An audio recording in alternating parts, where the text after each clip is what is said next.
Have you noticed that after 50, your body starts communicating differently? Strange fatigue, restless sleep, weight that keeps climbing, lab results hovering at the edge of normal.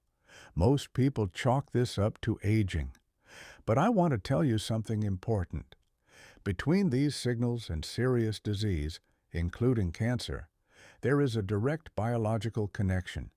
And the crucial part, you can influence it. In decades of practice, I've seen the same pattern again and again. Cancer almost never appears suddenly. It develops where certain conditions have existed for years. I call these conditions switches. Today we'll examine 4 of these switches and a 5th principle that ties everything together. Not tips, not promises. Physiology, logic, facts. Switch 1 is low-grade chronic inflammation, not the kind that hurts and turns red. The quiet background kind, almost imperceptible. For years it creates an environment where dangerous cells gain an advantage.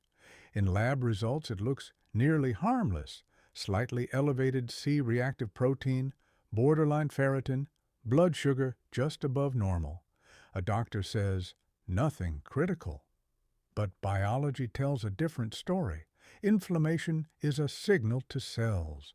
Divide faster, survive at any cost. In youth, this mode is brief. After 50, it often becomes permanent, and the immune system loses precision, overwhelmed instead of targeted. 3 main sources of background inflammation: constant blood sugar spikes, chronic sleep deprivation under 6 to 6.5 hours, accumulated psychological stress. I don't have diabetes, my blood sugar is fine. I hear this constantly, and it's one of the most dangerous illusions of mature age, because the conversation about diabetes and the conversation about chronically elevated insulin are 2 very different conversations. Insulin is not just a sugar hormone, it's a powerful growth hormone. It tells cells, divide, live, use energy. When it's chronically elevated, the body lives in a state of abundance, and tumor cells thrive in exactly that environment. A scientific fact rarely explained in plain language. Most tumor cells consume glucose 5 to 10 times more aggressively than normal cells. This is called the Warburg effect. It has been known for nearly 100 years. Signs of insulin resistance often dismissed as aging: fatigue after meals, sugar cravings, daytime drowsiness, elevated blood pressure, nighttime waking 7 days, 3 meals, no snacks. Between meals, water and unsweetened tea only. Breakfast, protein and fat, no sugar. Within a week, sugar cravings reduce on their own. Immunity is often oversimplified as strong or weak. But in reality, it's not an army. It's a security service. Its job is not only to attack, but to recognize. And the ability to identify atypical cells is what makes all the difference. Every day, thousands of cells with DNA damage arise in your body. This is normal. In youth, the immune system locates and destroys them quickly. After 50, the process slows, not because immunity is weak, but because it's overwhelmed and disoriented. Chronic inflammation and persistently high insulin literally blind the immune system. It's busy with background noise and misses individual but genuinely dangerous cells, like a security guard chasing false alarms while a real threat walks past. After age 55 to 60, NK cell, natural killer cell activity, cells specialized in destroying tumor changes, can decline by 30 to 50%. This is not a verdict, it's physiology. The question is whether we accelerate that decline or compensate for it. Daily movement for 30 to 40 minutes. Not necessarily fast, just enough to deepen your breathing slightly. This activates lymph flow and literally wakes up immune cells. Add consistent sleep timing. Immunity runs on a clock. Switch 4 is the quietest, and therefore the most insidious. It concerns autophagy, the cell's ability to clean up its own internal debris. Imagine, inside every cell, damaged proteins, defective mitochondria, and worn-out structures gradually accumulate. In youth, the cleanup system works actively. With age, it slows, and a cell overloaded with internal damage is far more likely to produce DNA errors. Three main suppressors of cellular renewal: constant overeating, no breaks between meals; shallow, fragmented sleep; lack of rhythmic, sustained movement. Specifically rhythmic, sustained movement, not intense or exhausting, stimulates mitochondrial renewal, and damaged mitochondria are among the factors that increase the risk of malignant changes. Overnight eating pause of at least 12 hours. For example, dinner at 6 to 7 p.m., breakfast no earlier than 7 a.m.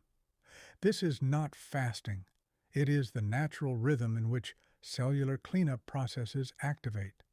Everything we've discussed, nutrition, sleep, movement, can operate at half capacity if the nervous system lives in constant anxiety. Because the nervous system is the conductor. If the conductor is in threat mode, the orchestra never plays in harmony.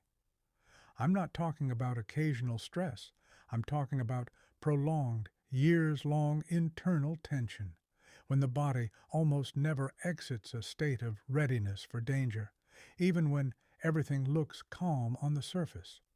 What happens physiologically?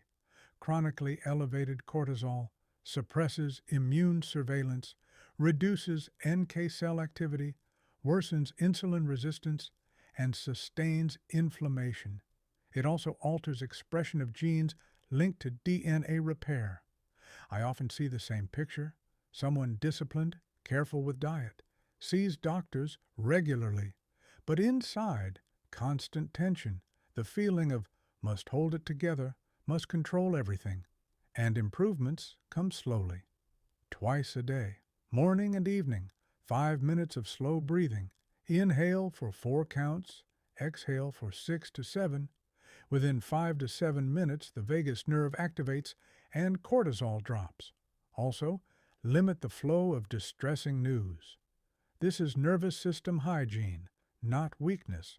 Now everything can be connected into a single line. There is a principle that unifies all the switches and transforms them from scattered advice into an integrated system of protection. The body always chooses between two modes: survival mode and restoration mode. They cannot coexist. In survival mode, the body conserves resources needed for long-term protection. There's no bandwidth for precise immune work, DNA repair, or cellular renewal.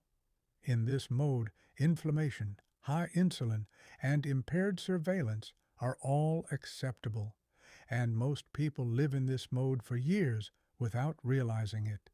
Cancer, to speak honestly without alarming, almost always develops where the body has been in survival mode for too long, not from one factor but from a prolonged combination: inflammation, excess fuel, disrupted rhythms, an exhausted nervous system. I've seen people at 62 who changed a few key habits, and a year later their lab results looked better than at 45.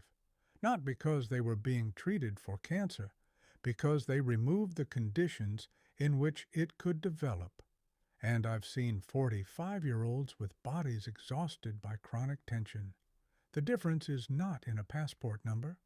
The difference is how many years the body has lived without genuine restoration. Think about it. When did you last truly listen to your body? Not in a moment of pain, but before that. What has it been telling you in recent years? Through fatigue, through heaviness, through restless sleep. These are the first signals of where your internal switches are positioned. To summarize everything in 5 concrete actions. 1. Last meal, 3 to 4 hours before sleep. No sugar, no refined flour. 2. 3 meals per day, no snacks in between. 3. Daily movement, 30 to 40 minutes. Not intense, but consistent. 4. Sleep at the same time each night. Overnight eating pause of at least 12 hours. 5. 5 minutes of slow breathing twice daily. Inhale 4 counts, exhale 6 to 7. You don't need to do everything at once, but you need to understand the direction. You are either gradually returning to restoration mode or remaining in survival mode, even if everything looks fine on the surface. Age is not the primary risk factor. The primary factor is how many years the body has lived without genuine restoration. That changes everything. No panic needed. No perfection required. Just stop getting in the body's way and start supporting it. Take care of yourself, not out of fear, out of respect for the journey you've already made. A mature body holds both wisdom and strength. It just needs the right conditions. If this conversation mattered to you, like the video and subscribe. You'll be helping honest, calm information reach people who genuinely need it. Until next time.